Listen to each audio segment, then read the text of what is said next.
Welcome to a dialogue on accountability in the digital age.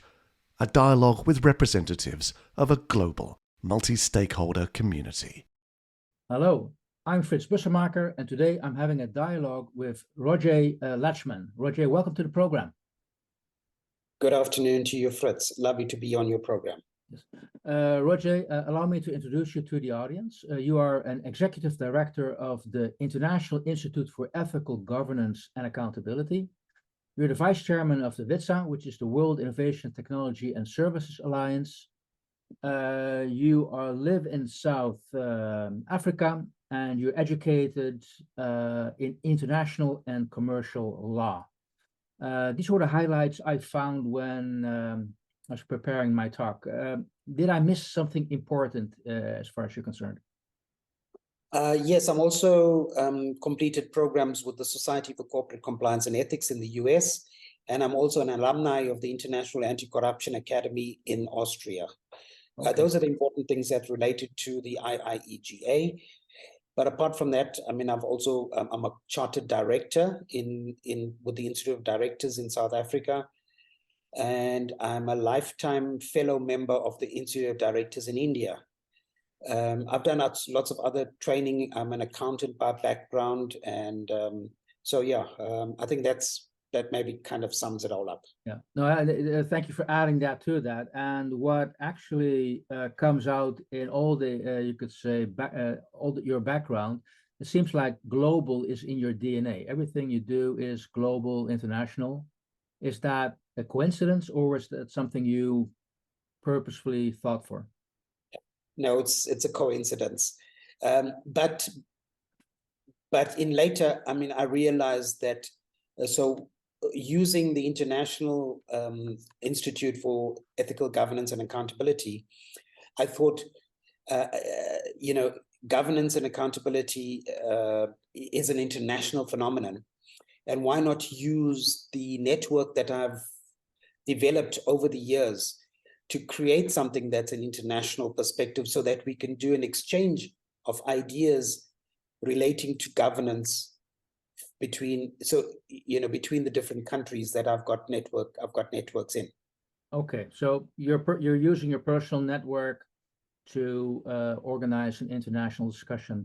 Love that. Brief introduction, because the main topic is that institute, but I also want to touch on the WITSA. For those of you, the people who are not familiar with WITSA, could you give a brief overview of what WITSA is? So WITSA was created and founded probably close to 40 years now in the US. And so WITSA is a federation of IT innovation and technology associations from across the world.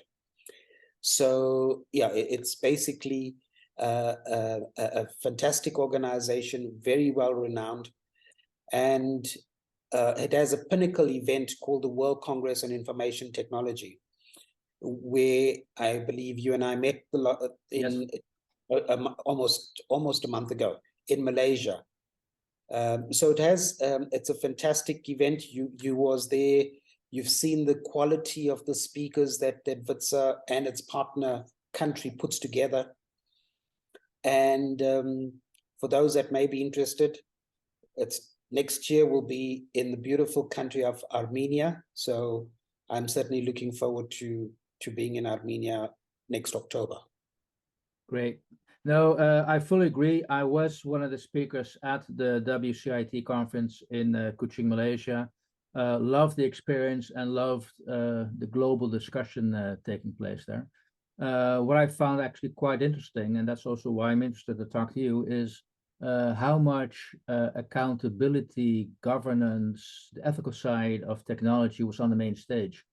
You know, I don't know if you recognize that, but my impression was that it was more a main stage discussion than in other parts of the world. Sure.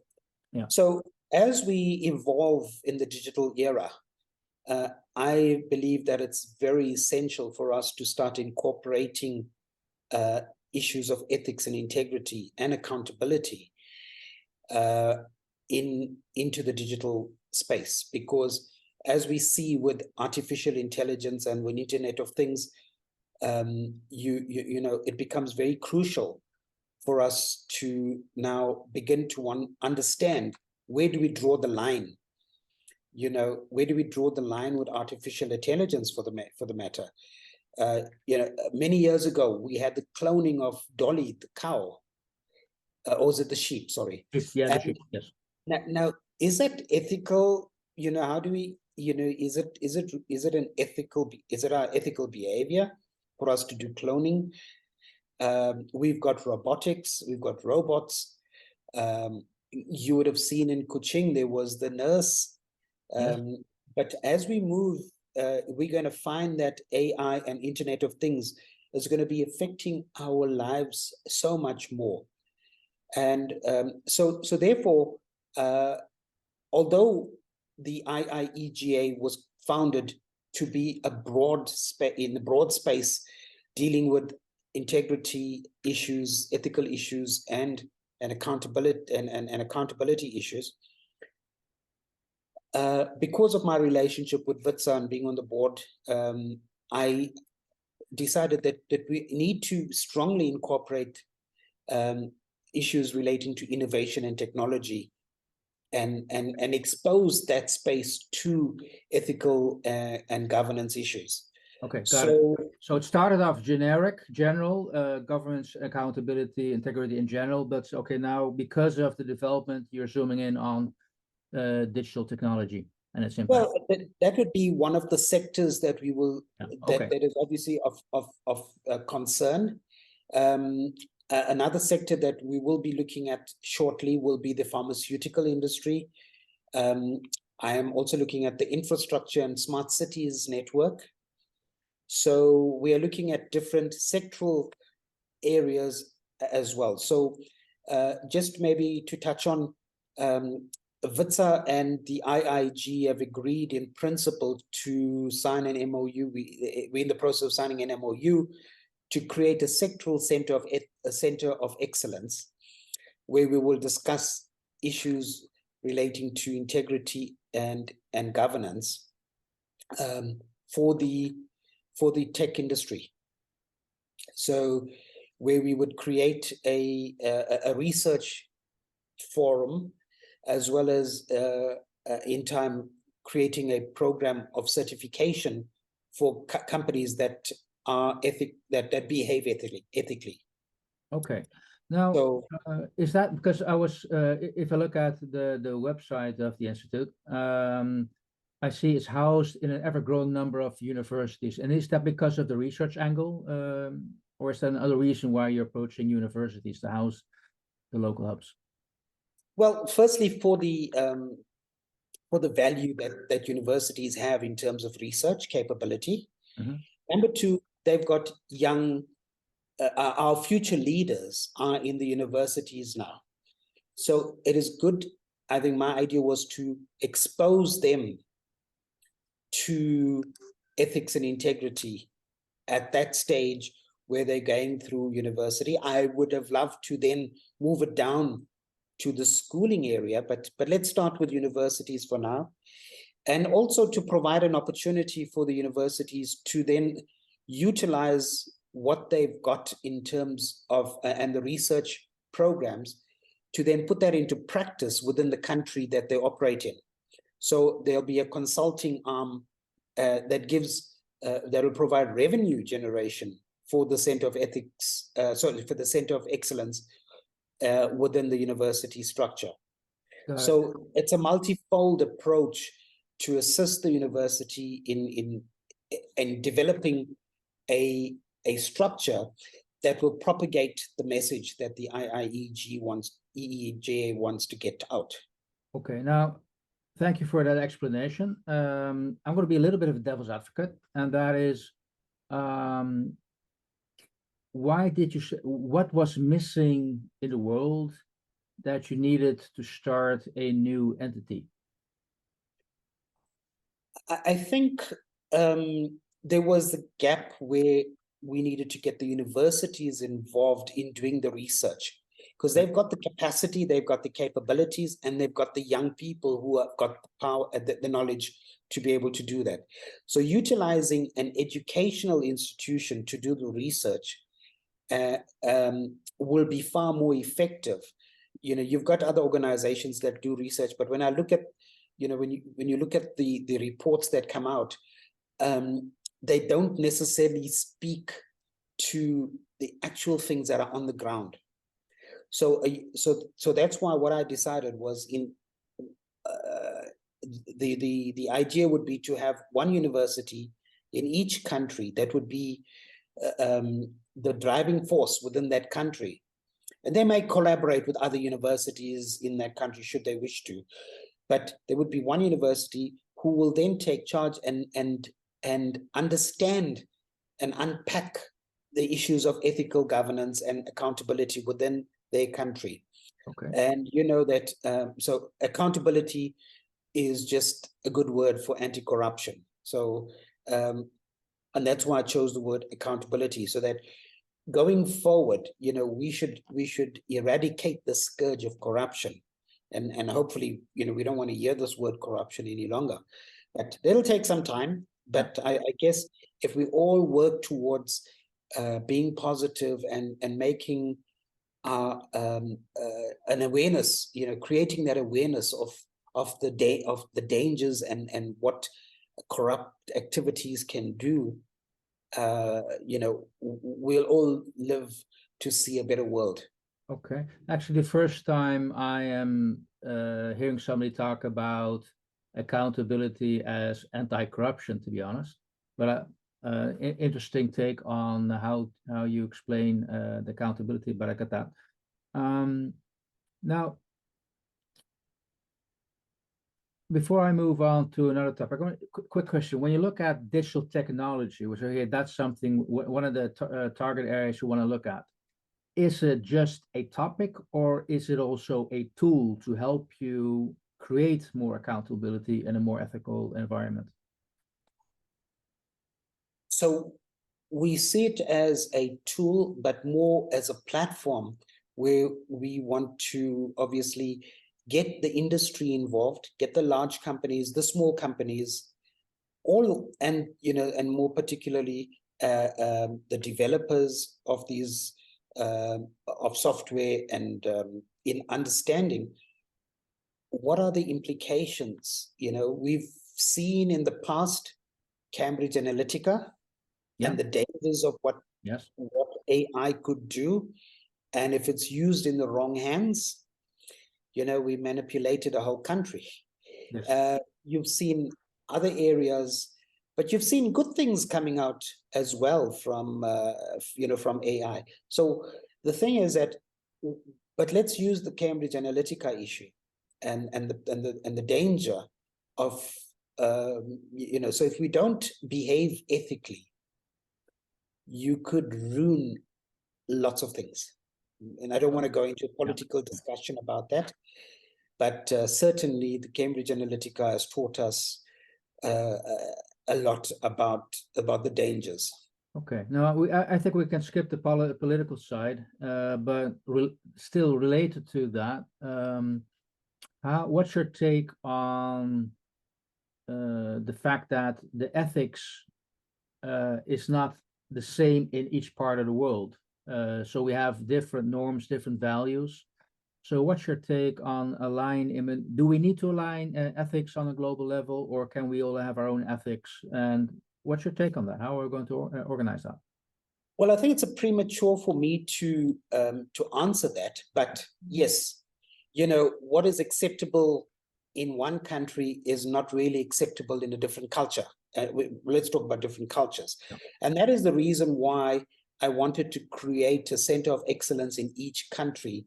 So the IIEGA driving that with a university, right? So in each country, we will then unpack that. And so what is acceptable in one country may not be acceptable in another. But we need to understand the culture that that is existent in each of those, in each country. Now, one country might have several different cultures. So, and that is the reason why we wanted to have a localized university doing the research, rather than getting a team from the US to come and do a research in a country. They're there for a few days, they come and see what they see. But when you've got local people, local students, the local infrastructure being unpacked, that makes then the report so much more compelling and you know, understandable in terms of what is acceptable and what is not. Got it. Now, just out of curiosity, how many universities have you signed up on average? Okay, so to put it into perspective, let me say that I founded the IIEGA on the 1st of June 2023. Okay. So it's been 4 months. Yeah. Okay. We already have two MOUs in place. Nice. Sorry, 2 MOUs in progress. Sorry, I must just say in progress. And probably another 4 in discussions with universities. Okay. Unfortunately, universities are very bureaucratic institutions, so Take time. it takes a long time before things start moving. But I'm particularly happy that that we've already got in the process of finalizing 2 MOUs.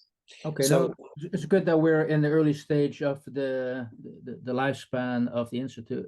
So, no, thank you for that. So I interrupted you, Roger, because too many questions at the moment. But no, that's fine. Go ahead. That's fine. I can't. okay. Now, do you have a typical or a desired profile? What type of university, what kind of institute are you looking for, which you would like to bring on board? No, I don't have a. You know, we don't particularly have any preference. Now, I must just say that the one university which is very close to my home, we are talking to them, but in a different faculty. We're talking to them in the Faculty of Engineering and the Built Environment. Okay. Now, you may ask, what has engineering got to do with corruption and, you know, the faculty in that? The simple answer to that is that the built environment and infrastructure is one of the biggest costs for government, and the biggest areas of spending for government, which often leads to most amount of corrupt activity being done there, because a huge number of suppliers, etc. And therefore, the university is keen to talk to us to create a center of excellence within that engineering division, which will be highly specialized and sectoral for the engineering space. Okay, but mainly from the infrastructure perspective. So, so we're looking at different areas, and that's why having a center of excellence with WITSA for the digital and technology area, and hopefully we'll be able to do that with some of the other organizations as we move forward. As I said, pharmaceuticals is a big problem. You know, it's always when you read about the news, you know, you'll find that pharmaceutical companies are predominantly in that area. Banks and financial services often at the forefront. You've seen the Wells Fargo case, a few years ago, in terms of the corrupt activity that happened that creates huge repercussions for the whole world. Okay, so when you're successful, you're going to be all over the place, multi-markets, multi-stakeholders. I want to focus a bit on the accountability in the digital age discussion, and also what the MOU you're organizing with the WITSA. Do you feel that accountability as a topic, ethics, is enough of a topic on the agenda of the IT industry at the moment? Well, I think it's a good start. So, you know, we need to start the discussion. In the tech industry, things move so fast, right? You know, as a startup, you get a venture capitalist coming in, and things start booming and rolling, and what happens is that nobody gives a thought about ethics and integrity and accountability may be coming a bit later. So it's important that we have these discussions early on, Mhm. so that when a company starts, that they take into account that ethics must always be at the forefront of what they're doing. Now, as I said, I gave you the story about Dolly the sheep and the cloning, and so nobody's really unpacked, that discussion. So there's various other things, discussions that could take place.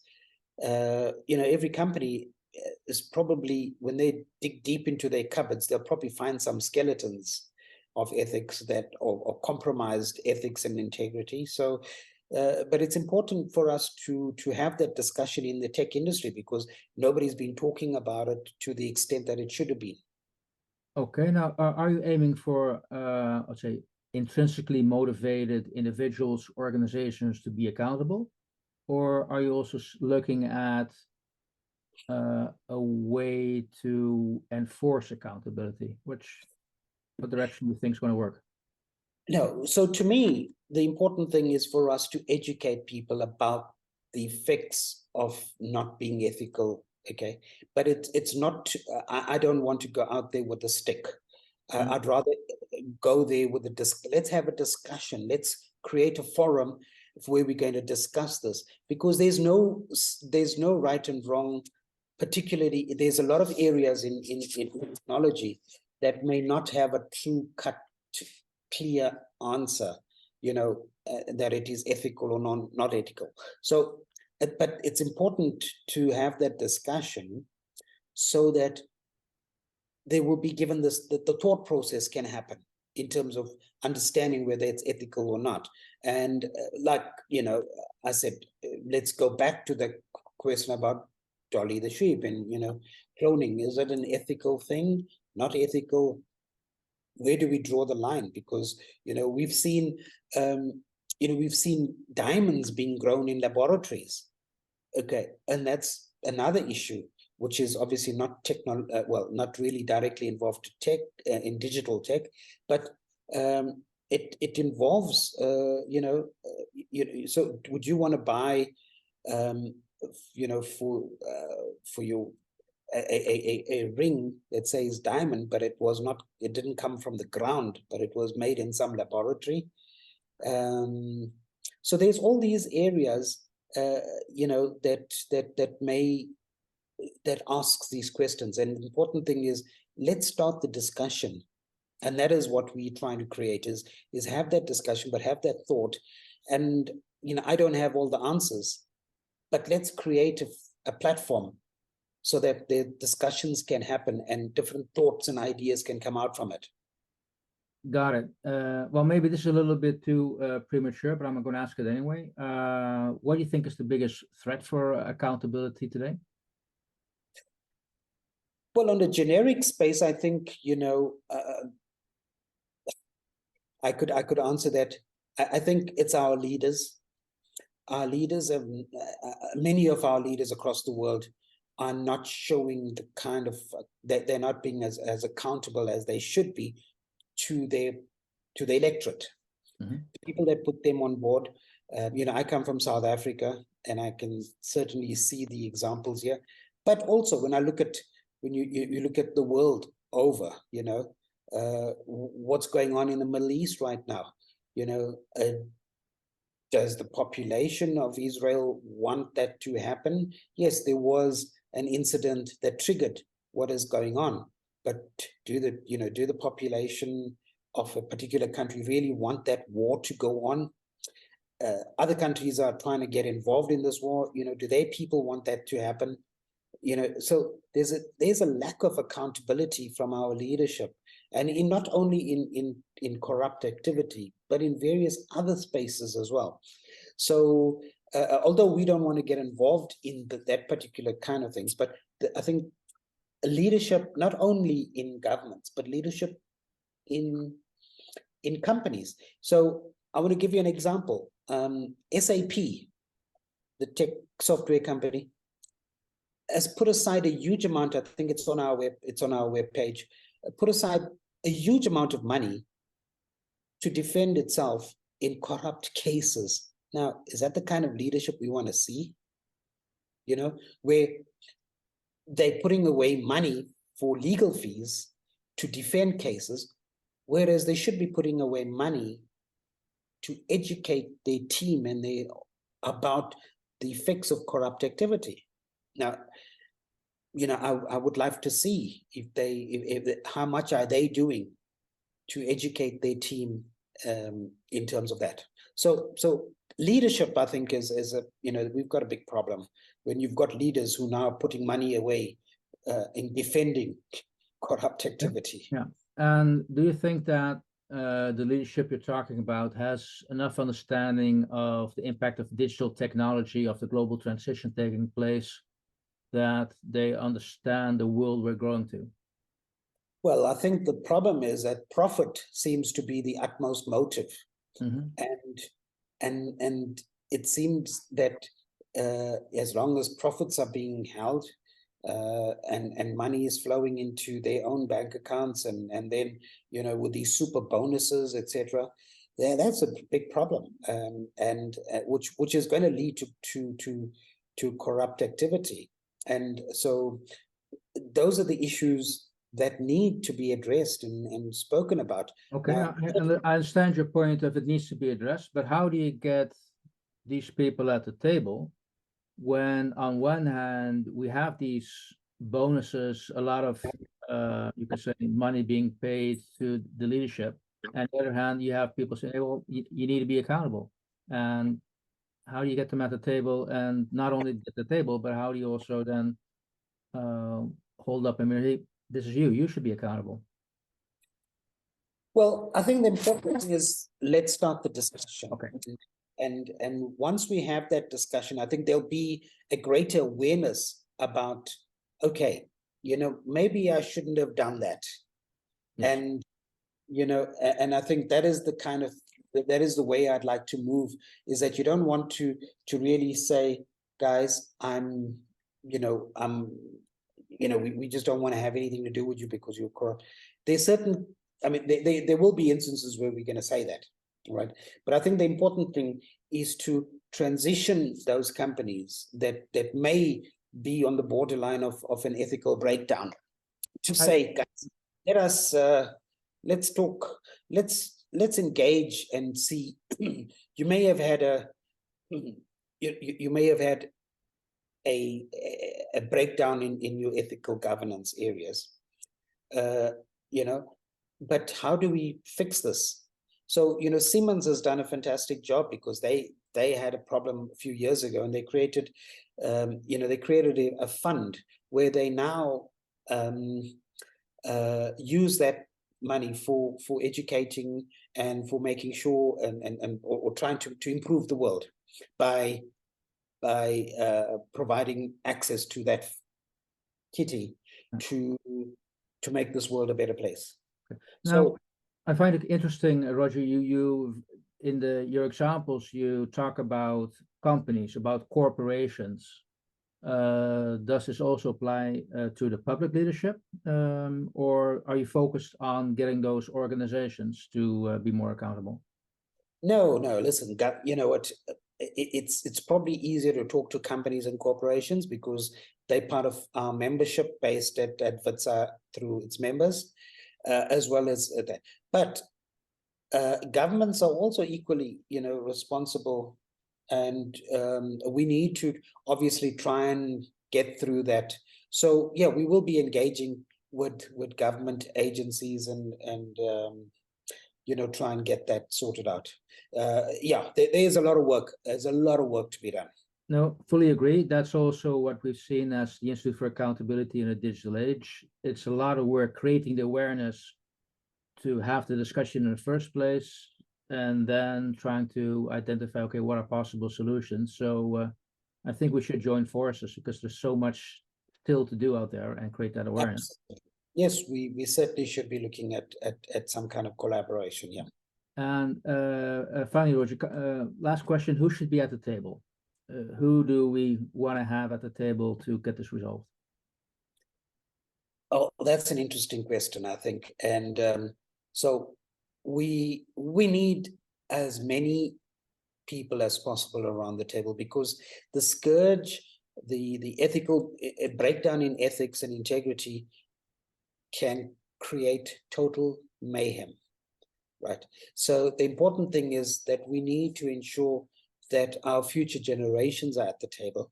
We need to ensure that our present people are at the table, so we don't get continued degradation of what's going on right now. But I think it's important that we get as many people around the table as possible. And that's why collaborating with different organizations, and that's why I said, let's collaborate together with us. And that's the other reason why I'm collaborating with WITSA, and we need to collaborate with other organizations. So it's a never-ending story. And I think that we need to look at as many partnerships as we can, and let's try to work together in different areas so that we can get that message out.